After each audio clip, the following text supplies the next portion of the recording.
authentically ourselves. It's liberating, it's freeing, it's powerful. It causes us to live out our destinies and to set up a generational legacy for our children, reshape the world around us. But it comes at a price. And sometimes that is not a price we want to pay. Hey, beautiful people, and welcome to another episode of Soul Talk by Mdrn Woman, where we gather to share stories about our lives that create a space of solidarity where we as sisters can listen, heal, and grow. I am Alicia Nicole, the founder of Mdrn Woman, and I have another special episode for you today. I believe today's episode really highlights the pressures of what we deal with in living out who we are. You know, once you know and accept your identity and walk it out, not everyone is going to be for it. Not everyone's going to understand it. And it really develops our character when we own our identity and live it out in the face of opposition. And one of the things I really learned from Howie and recording the interview for these episodes is that there is a cost to living out who you are, but the price that we pay when we subdue who we're made to be in the Lord and try to be something that we're not is even greater. So today we're really going to highlight what it looks like to live out your identity unapologetically, some of the things that you'll encounter and how we navigate that. And hopefully you find something inspiring in our story today that is encouraging for you in your own journey. All right. So let's go ahead and tune in to episode 14. That's so good. And it actually ties really well into what I wanted to talk about next, is how being who you are, being fully yourself, is a blessing to the world around you. And you tapped into it so well, because it's not just about you. It's about your generations. It's about your inheritance. And running in someone else's lane means you're not going to impact the people that you're called to impact, because who we are is we're created for a purpose to accomplish something for others, if that makes sense. So Can you talk about that a little bit, since you're on a roll, and I want to hear what you have to say about it. Like, how have you found that, and for you specifically, when you started to walk out, I'm going to be Howie and become the Howie I'm made to be, and not try to live this other image of myself, own who I am or my own race, and fulfill the Lord's will for me. How did you see that impact people or places or situations that are connected to you? Yeah, so I think, again, like touching back on that whole aspect of it's a generational thing for me. Like, I think that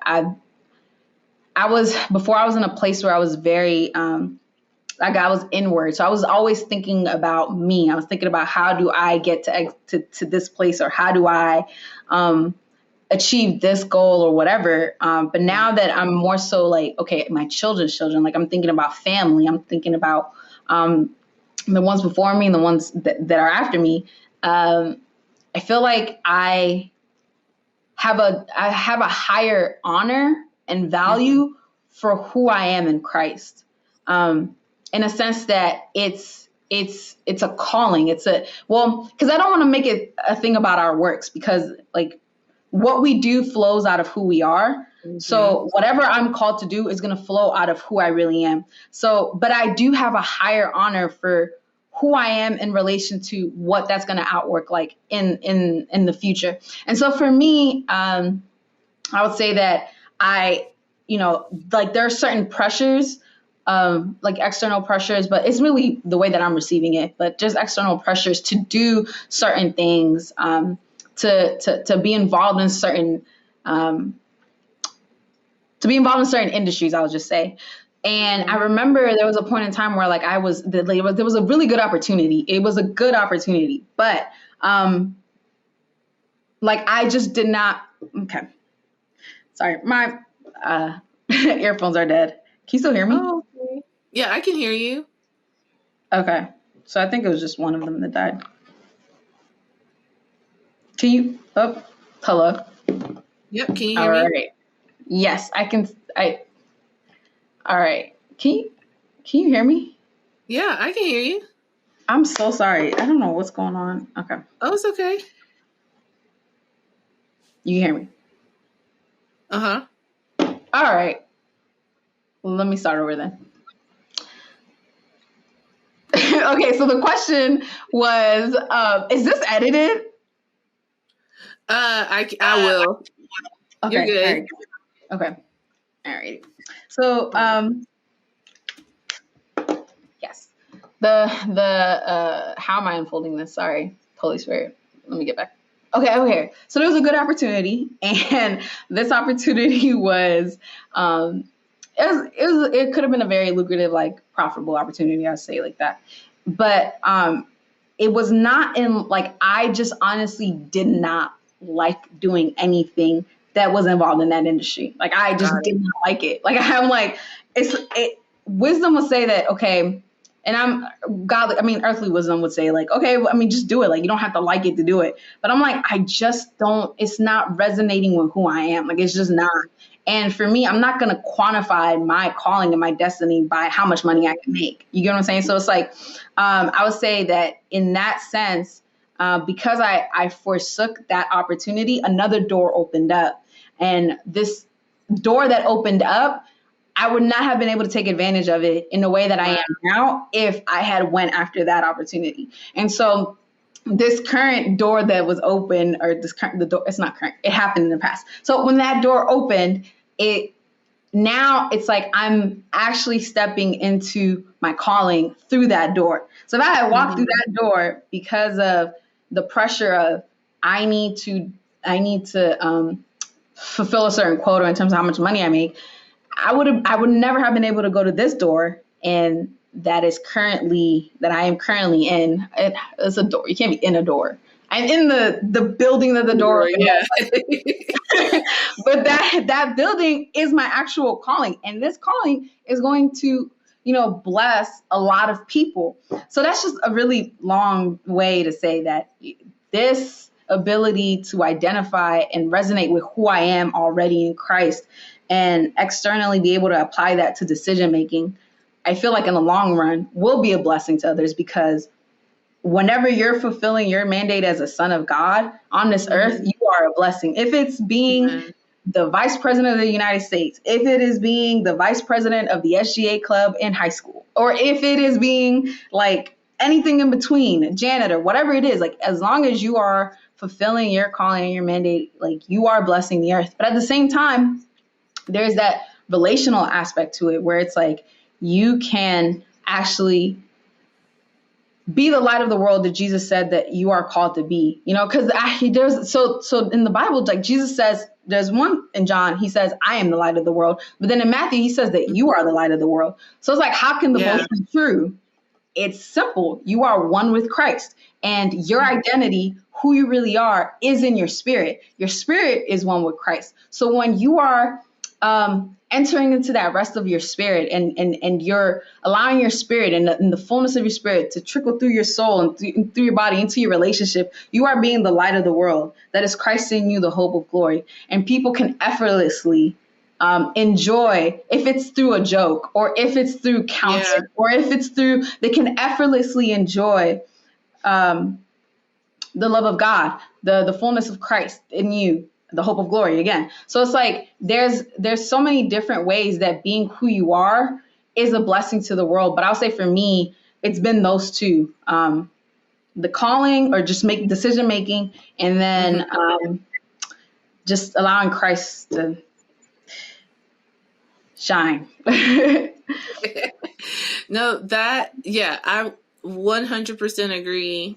Especially with like letting who you are as a spirit shine in the rest of your life. And I know for me, that process was what we were talking about earlier. It's a journey, and it takes time. It unfolds over time. And it's not a thing that I have found, you just have to do. I mean, you can ask the Lord, show me who I am, reveal who I am, and help me to live authentically. And then God takes you through the process of living that out, because the way it happens looks different for everybody. Good. Yeah, it does. Different for every single person. And for me, I come out of a situation, which I've mentioned in other videos and whatnot, where I had this mentor who really warped my self-perception of who I am, what I meant to the Lord.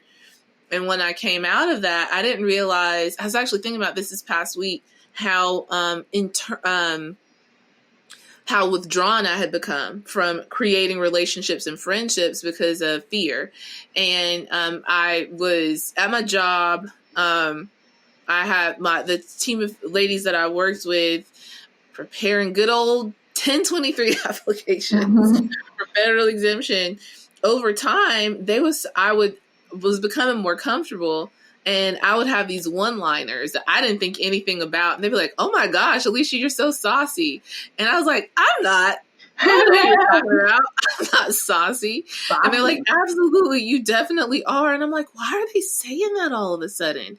And then it dawned on me one day, man, I'm becoming more comfortable with them, and I'm expressing myself and saying things that I wouldn't have said out loud before. I'm saying them now. And so my coworkers, they just loved it. And apparently I wasn't like rude or anything like that. I just was expressing my thoughts and how I felt. That was quick. Apparently. And they loved it. But what happened from there is that I would become more comfortable with expressing what I thought about a system or a process or or an idea about how we could better serve our clients. And that led to me helping to create systems and processes that make our job better and make our work environment or our client experience in that company better. And recently I found that or I've noticed that my boss, my direct boss, will reference things, different processes that I helped to set up a year or two ago that we had moved away from for whatever reason and then came back to. So he would be like, yeah, like Alicia used to say, or Alicia set this process in place, or we used to do this and I want to get back to it. And I'm like, wow, how interesting, how cool is that? That's occurring. And it all came from this place of me being willing to, not being afraid to share my thoughts and to be open and to, you know, be willing to help build a company, but in the things that work for not that work for me, but in a way that's specific to me. I love creating systems and processes. I don't know why. And who even knows? So, like, have a system you need to put in place. I'm your girl, at least to help with part of it. I can't say every system and process, but specifically with guiding people through a process. Yeah, like I love that. And I didn't even know I was good at it. And if I had just stayed withdrawn and hurt from that one situation, like who I was because of that terrible life experience, what the coping mechanisms rather that I created because of that experience didn't define me.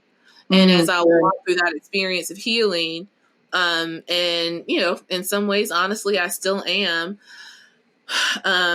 I began to really be who I am, and these different aspects of how I think and how I communicate really help to create something that makes my work environment and how we serve our clients much better. And I love that. So, yeah, you and Lamoille with these systems and processes. Me, I just do everything in my notes on the iPhone. Just put a checklist on my notes. It's like, oh yeah, I was supposed to. Anyways, I'm trying to be better, but yeah, I still have my. I wouldn't recommend it for everybody. It can be. Yeah, it takes a special kind of person, and it's a lot. It's a lot for me because you're always like thinking, and I mean, I think it just works for how the way my mind is set up. You're like 10 steps ahead. But also, it helps me to not, because I also can be very forgetful. And so, and I also know my handicaps. So I will create systems. That's good. That's very resourceful. My handicaps. And I'm not even talking about like some detailed whatever, like, with my job, with applications that I prepare, I will move really fast and miss a lot of details. So I set up a process to check and a worksheet to remind myself to check these things before I talk with a client because it was stuff I was always missing. And sometimes I forget to move a client account to a particular status. And so I set up a process for, okay, every week, every day, you're going to do this. You're going to check in with these people and double check that so you don't miss it. And that makes the world better because my clients get what they need when they need it. They don't ask for a refund. I don't know. Yes. The world is fine again. Yes. Yes. This is all about me. Your environment, your work environment is a world. Yes. What is the world anyway? Yeah. But, owning that, because that's like also a weird thing. And I felt like there were things that I had someone, a supervisor, we were working on this new app. The 1023 application was updated to something brand new last year. And I created a worksheet, a form to do it. And that's different than what everyone else uses. And someone said, yeah, that's a very Alicia thing to do. But they weren't saying it like, oh, that's great. Like, yeah, that's that quirk that you have that we all know you have that you just do extra. And it really, I mean, she wasn't meaning it in a mean, negative way, but that really, I thought about that for a couple of weeks because I was like, man, this is what I'm trying to do to like really do this right and do it well. And there are different things about me that really help, I think are great, but it's not everybody's cup of tea, and it bothers them because sometimes when I'm coming up with a system or process or idea, it can make people think that like what they're doing, if they have an insecurity about doing things right and getting things right, and then I come up with an idea that is seeming to indicate that what you're doing isn't as good, that can rub folks the wrong way. Which, it doesn't, that's just one example. I think with the whole being who we are, being authentically ourselves, it's liberating, it's freeing, it's powerful. It causes us to live out our destinies and to set up a generational legacy for our children, reshape the world around us. But it comes at a price. And sometimes that is not a price we want to pay. Okay, good people, we're almost at the end of this series, and it has been so deep and so good. Check out this taste of the series finale in episode 15. It's okay to be rejected.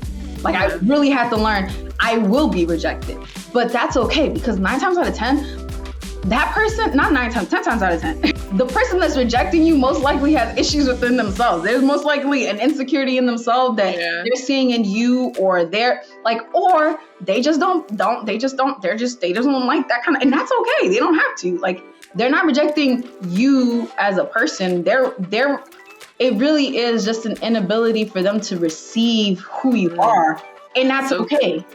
Okay, guys, I am so looking forward to sharing episode 15 with you all. It is a beautiful wrap up to this series, and it is a beautiful wrap up to season 1 of Soul Talk by Modern Woman. So you definitely want to tune into episode 15, because at the end, I'm going to be sharing what is coming up in season 2 of Soul Talk. You don't want to miss it. It's going to be fun and a little bit spicy, at least to me. So be sure to tune in till the end of episode 15 to know what's coming next. And don't forget to follow us on Facebook and Instagram at modernwoman.cc. Stay tuned into YouTube to get some fun, inspirational videos. Check out the video version of the podcast. They are so much fun.